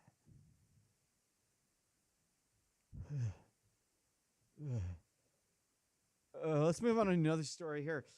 Next one from the Daily Mail. This article here from Daily Mail says, Lady Colin Campbell claims Meghan Markle's biracial identity was welcomed by the Queen. Lady Campbell, Colin Campbell, 70, claims Prince William wouldn't have allowed me to marry a white Hollywood starlet, but Meghan's biracial identity worked unreservedly in her favor. And so now she's going to try to utilize her status as member of the British royal family in order to break into politics because she's an attention whore. She has. You need to click on the likes on the on all her likes on all her posts. You need to buy the products. You need to vote for them, and if you don't, she's going to advocate that people come riot and loot and burn your neighborhood down for equality so that women can get more money, because in reality, the situation is she's more concerned about what is for the white woman, because they're all on the same side. All these Democrats are all in it for the white feminism. And I'm tired of people in the British royal family interfering with our politics. Meghan Markle is not an American anymore. No. She might have a American passport and a social security number, but she's a member of the British royal family. She's British. She's not an American anymore, dude. Americans, their primary loyalty and dharma is to America. This is not the case with Meghan Markle. Meghan Markle's primary loyalty is to the British royal family because she is a member of the British royal family. And she is in the press as a person of the British royal family. And she plays the part because she's an actor.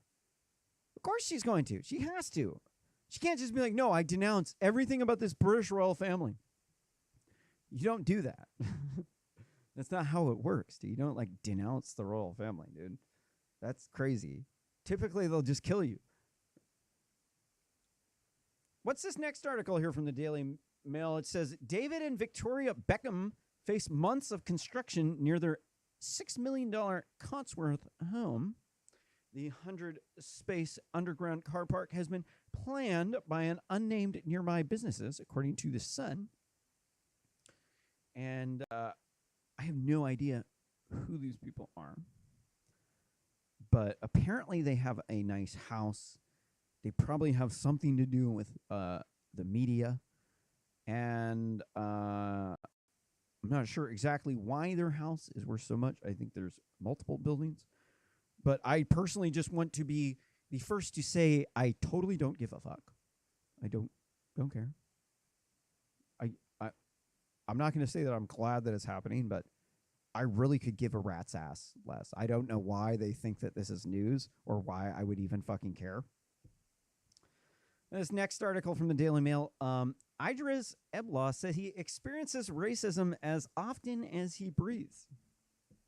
During the live stream discussion about Black Lives Matter movement and the arts, Idris explained that his success has not negated his experience of racism.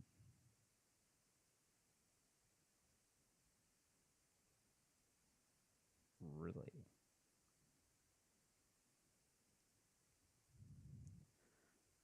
While taking part in the Reckoning, the Arts and Black Lives Matter event in Friday, the Luther actor 47 also revealed his parents instilled in him that in order to make it, you have to be twice as good as the white man, which is why I think most of these Black Lives Matter people act like beta males.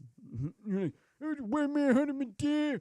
White hands hunting me dead. Like, really, the white man's holding you down, right?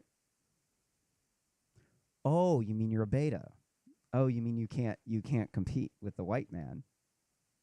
Maybe it's because your GPA is so low that you can't get a job. Like, oh, that's racist. Like, so facts are racist now. Yeah. I guess if that's the only way that you could win is by painting the other side as racist, then I guess facts are racist because everything is racist now. Do you? The actor said, success has not negated racism for me. Adding me about racism is like asking me about how long I have been breathing. Idris went on to explain that the first time black people have had any consciousness around their skin is usually about racism. That said, regardless of whether or not you become successful or you beat the system, asserted the star. I just want to call bullshit on this. Okay, so like I am not very tall. Okay, I'm like 5'9" and a half, maybe. You know, if I stand up straight, I'm 5'10", I think. And I'm of average attractiveness, low income, except for my my business is worth a lot of money, but I'm low. I'm low income. And I'm happy the way I am. I wouldn't really want to be a brainwashed ivory tower liberal. I'm very much so happy the way I am. But me personally, I get discriminated against. People discriminate against me because I'm not smart enough, or I'm not tall enough, or I'm too short, or I look funny because I'm slightly dyslexic. I used to throw raves and do a lot of psychedelic drugs, and so I can have if you don't know me, it can my look can be kind of crazy. If you know me and you're really used to talking to me, you know that I just had a good idea and I'm really excited about it. Like, yeah. But to other people, like that's crazy. They're like, this dude's crazy, and like they rarely talk. They're like quiet people. They like don't have a lot of friends, and then like. Me, I have a bazillion friends. Like I have a lot of friends. I used to throw huge raves, man. So like even with all the lefties hating on me, I still got a large crew of supporters. And but this doesn't help me out. Doesn't help me out to be white. Why? It's the lefties have taken over the good jobs, dude. They fire anybody who they think is racist. They get rid of white males to replace them with Asians, Latinos, and women because the black people's grades aren't good enough.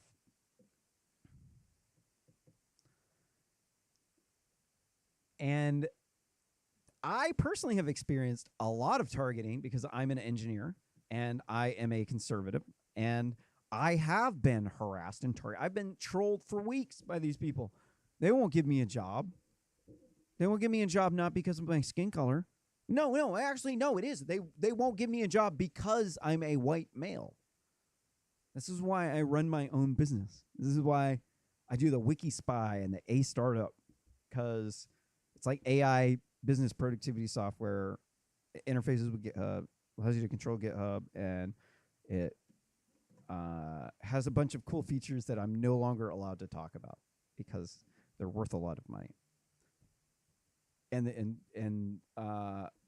So I'm not blaming any of these things as to why I'm not successful. The thing I blame for me not being successful is not working hard enough.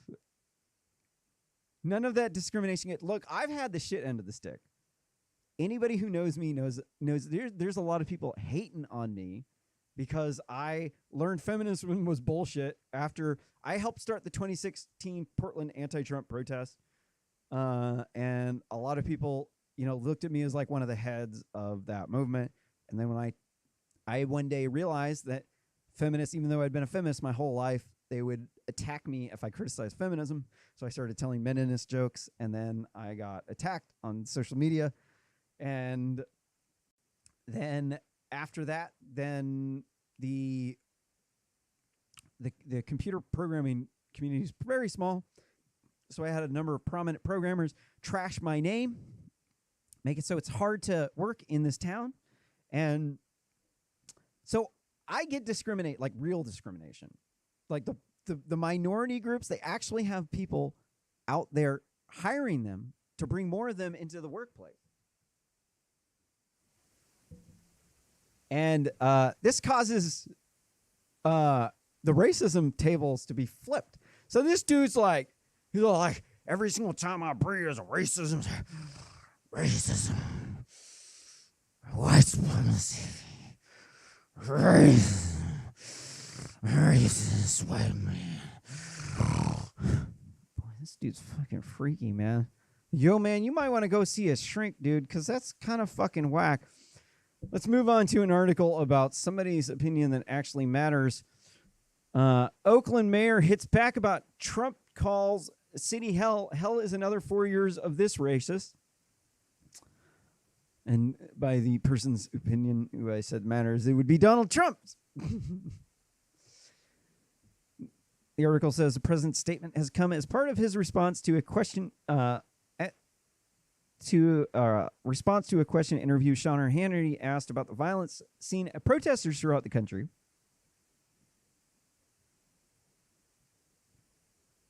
Take a look at Detroit.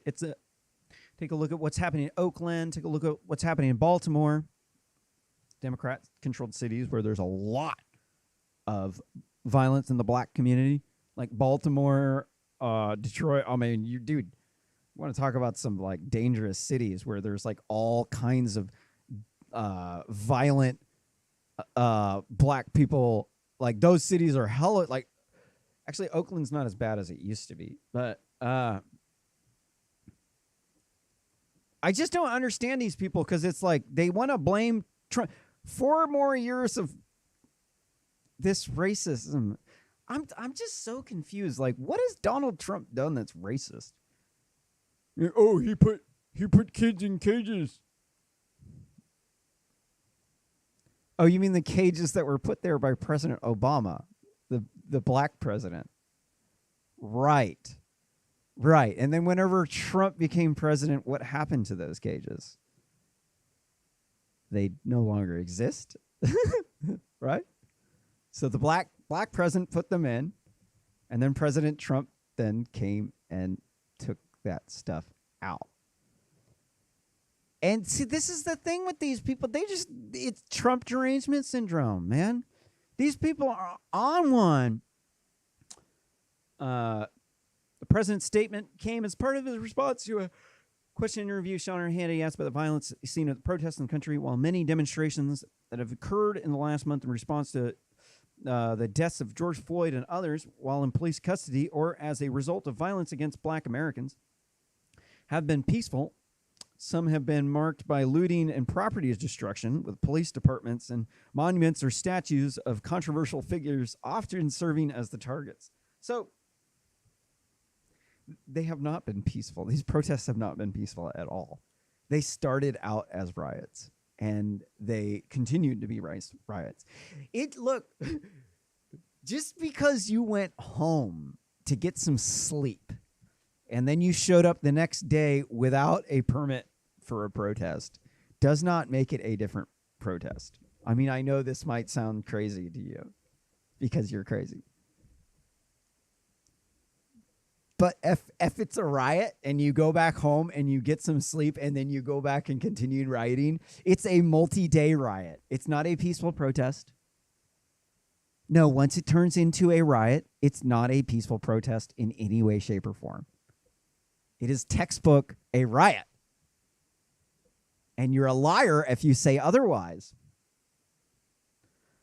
Next article from BBC News.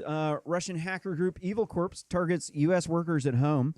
Hackers are using new computer virus to hold company files ransom for millions of dollars.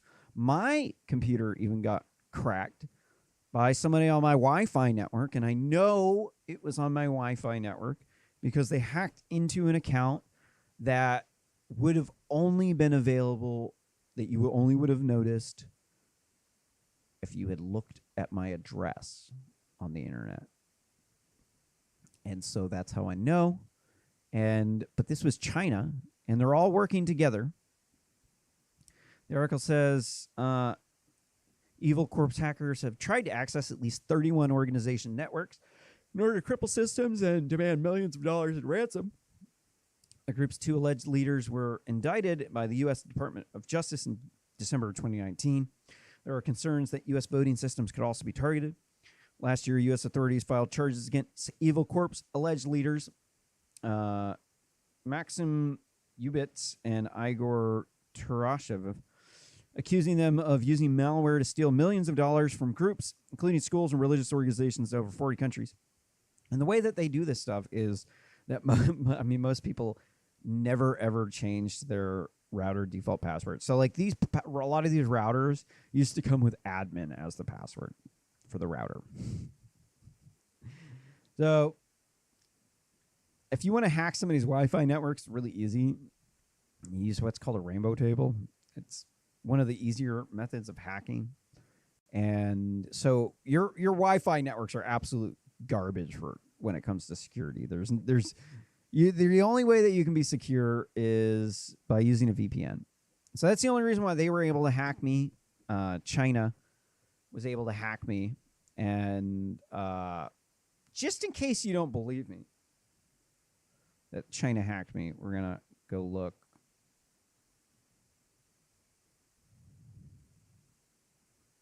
Here at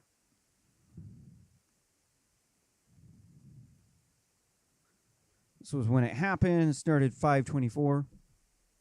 So it was after I called out the boogeyman propaganda on Wikipedia. And then yesterday, what is it? I think that was like the 23rd or the 24th. I'm sorry about that. 6/23 or 24 of 2020. I'll redo the thing. We can definitely see down here at the bottom, they came in from China, and then they released my information on the dark web, and a terrorist cell from Yemen then hacked my account. And you should follow me on Facebook. I'm not going to accept your friend request, but definitely follow me. I even take DMs. I'm not a snob. Just don't abuse that. So these people, how do they do it? What they're doing? All right, so they got these routers pawned. So all these people who had these routers that had admin passwords on them,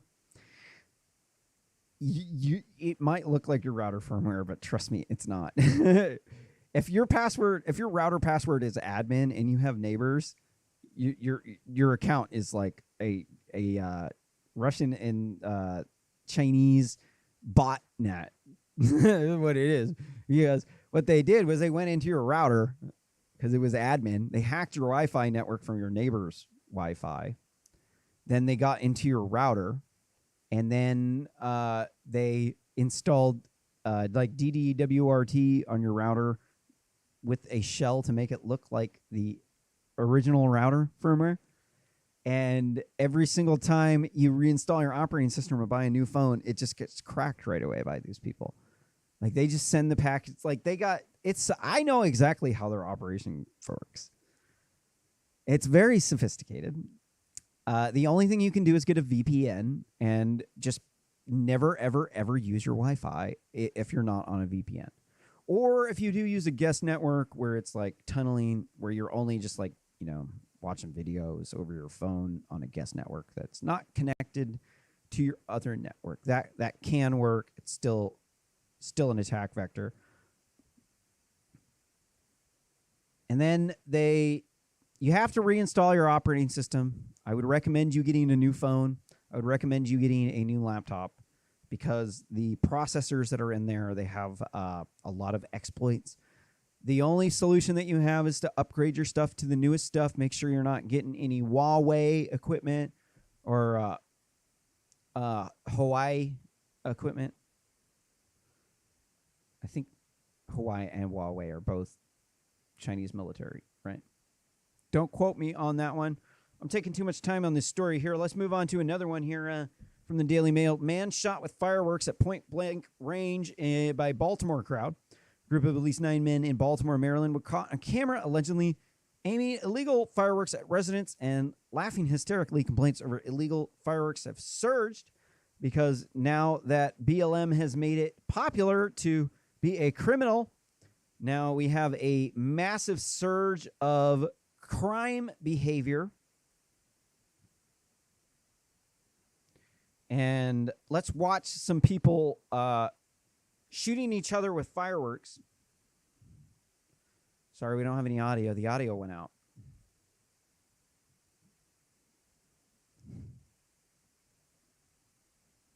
You whoop. Ouch. Ow.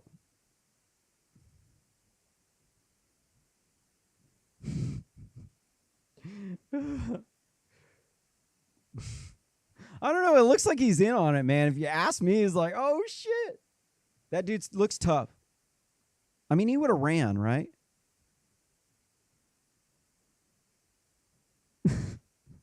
Wow. See, that's what it's like in the hood, dog. That's just another day, dude. These people are cray.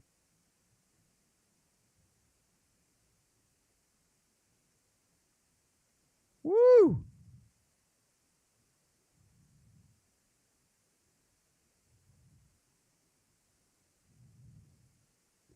The article says the men can be seen holding fireworks in their hands while chasing after the targeted man who attempts to flee.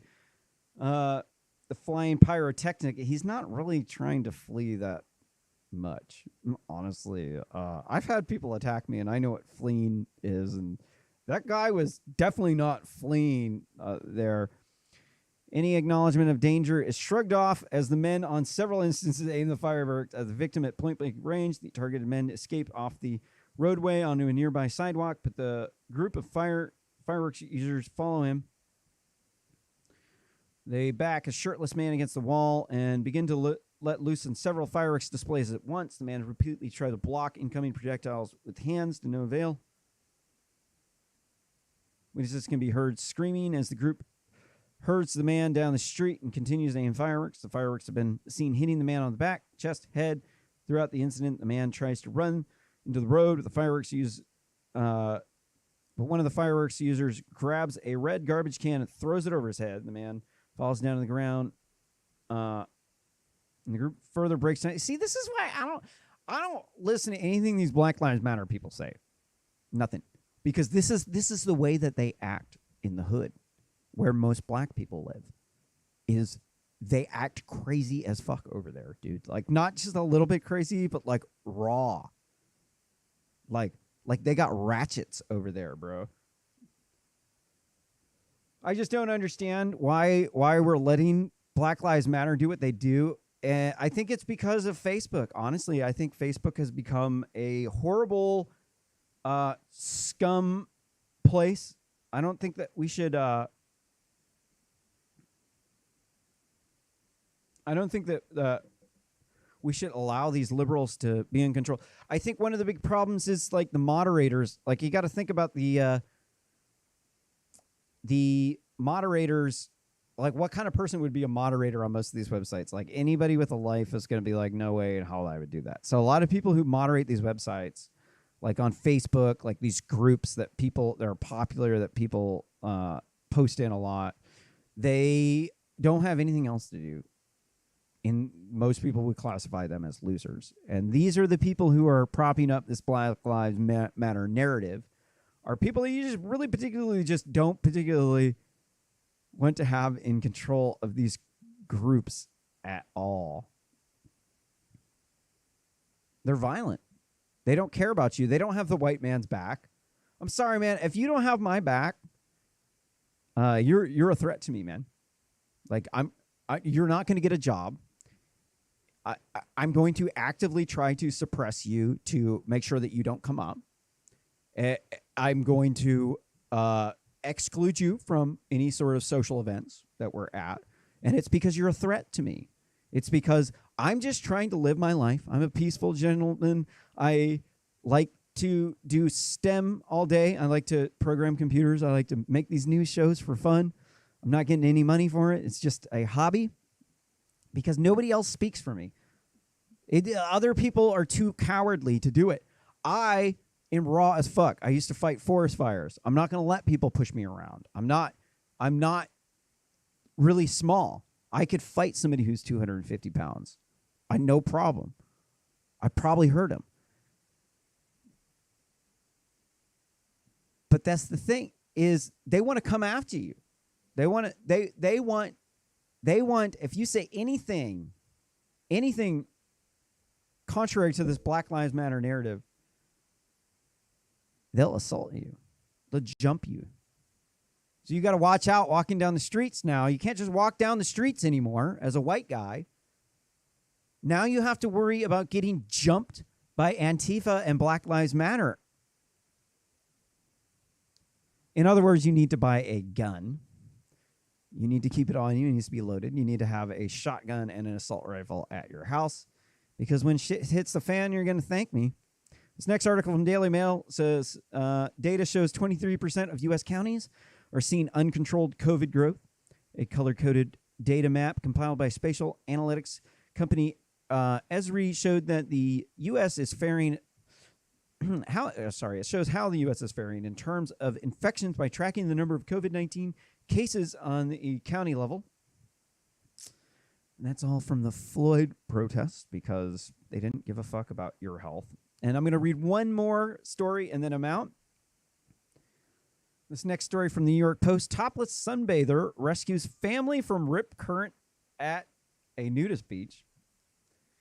This is the ultimate fantasy. If you're ever going to have your life saved, I would hope it's by a beautiful woman with big breasts who is topless. That would just be amazing. A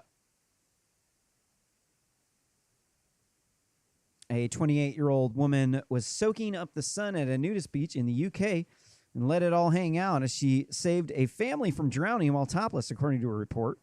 Jessica Layton from Penzance in Cornwall was sunbathing au natural in Pendleton Vounder, a tidal beach in the southern coast of Penswith Peninsula, on Tuesday before the drama unfolded. Cornwall Live reported. It was just after 3 p.m. and the tide was coming in. I decided to go for a final dip before going home, Layton told the news outlet. I was topless in the sea when I saw two young women struggling to swim to near rocks. Another member of their family ran to help them, and she was started struggling too, she said. I swam towards them and thought, oh shit.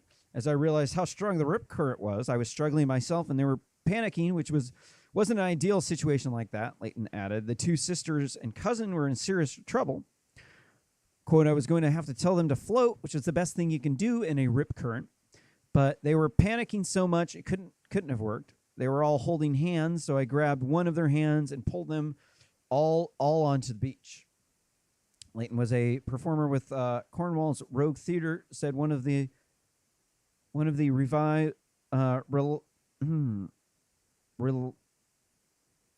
relieved women. I'm sorry, I'm having trouble with that word. Later asked if she was a lifeguard. Aren't you strong? The woman asked the actor and singer told the outlet. I'm not sure where all the strength came from, the nudist beach regular said, adding that she had actually been wearing nothing before the rescue. Fortunately, I had just put my bikini bottoms on before it happening. It's a classic, of course. I was going to go topless when something like this happened, she said. And so with that, I'm going to sign out. Thank you for watching Real Simple News on Saturday, June 27th, 2020. I am your host, Cale McCullough, the captain of the Kabuki Starship, which is a theoretical spaceship. Just to be clear, it is actually an interstellar starship, but it's only theoretical. It actually does work, and technically you can go faster than light, technically, but we have to come up with the amount of ice that you actually need to create the outer shell of the spaceship, because it's this... I invented a really cool black hole physics, or I discovered it It's called a thermal gradient problem. Law or the theory of thermal relativity. Very interesting, but the ship isn't real. So when I say I'm captain of the Kabuki starship, it's just like a theoretical spaceship. It's not actually a real spaceship, and it is a startup company. It's actually a business that I own, and so it's like saying I'm a CEO of Kabuki Starship. Just got to be clear, because some people think I'm crazy as fuck when I say that, but I'm never going to stop saying that because it's fucking true. If you want to check out my black hole video, you should check out Cooking with Kale, cookingwithkale.org, and you can learn more about the Kabuki starships and the light emitting vacuum gas drive, and how you can create a starship out of a huge ball of ice. It's very interesting spaceship. I'm going to have to say it's the most interesting spaceship I've ever seen. But with that, I'm going to head out. And as I say every time, farewell, sayonara, aloha, farewell, Godspeed in your... Hold on. This is my outro. I have to say it right. Farewell, aloha, sayonara, Godspeed in your journeys, and